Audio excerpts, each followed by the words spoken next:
Hi friends, നമുക്ക് നല്ല ഒരു പടവലങ്ങ ചെറുപയർ തോരൻ ഉണ്ടാക്കാം. പടവലങ്ങ ആദ്യം നല്ലപോലെ ചുരണ്ടി വൃത്തിയാക്കണം. അതിന് ശേഷം അതിൻ്റെ അകത്തെ വേസ്റ്റ് എല്ലാം എടുത്ത് കളഞ്ഞിട്ട് കഴുകി വൃത്തിയാക്കി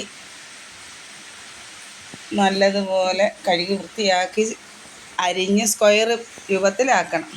അതിന് ശേഷം തേങ്ങ, പച്ചമുളക്, വെളുത്തുള്ളി, മഞ്ഞൾപ്പൊടി, ഉപ്പ് ചതച്ചെടുക്കണം. ശേഷം പാത്രം അടുപ്പിൽ വെച്ച് ചീനിച്ചട്ടിക്കകത്തോട്ട് കടുക്, കറിവേപ്പില, മുളക്, ഉള്ളിയെല്ലാം ഇട്ട് കടുക് താളിച്ചിട്ട് പടവലങ്ങ അരിഞ്ഞത് അതിനകത്തോട്ടിടണം.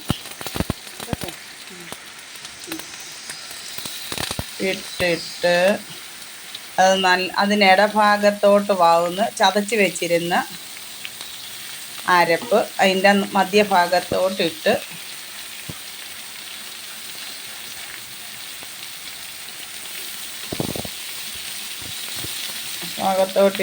അടപ്പ് വെച്ച് നമ്മൾ അടച്ച് വയ്ക്കണം.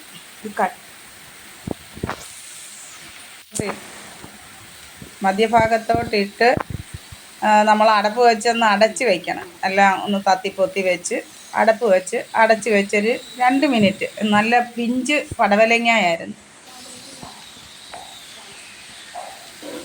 ഒത്തിരി നേരം ആവി വരണ്ട, ഒരു 2 മിനിറ്റ് ഒന്ന് ആവി വന്നാൽ മതി.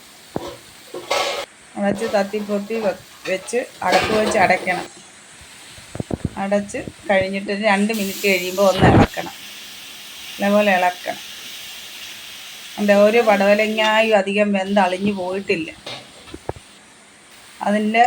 അതിലോട്ട് ചെറുപയർ നേരത്തെ വേവിച്ച് വെച്ചിരുന്നത് ഇട്ട് ഇളക്കി കറിവേപ്പിലയും ഇട്ട് എടുക്കാമെങ്കിൽ നല്ല സൂപ്പർ പടവലങ്ങ ചെറുപയർ തോരൻ ചോറിൻ്റെ കൂടെ തിന്നാൽ എത്ര ചോറ് തിന്നാലും മതി വരത്തില്ല. അത്രയ്ക്ക് നല്ല തോരനാണ്.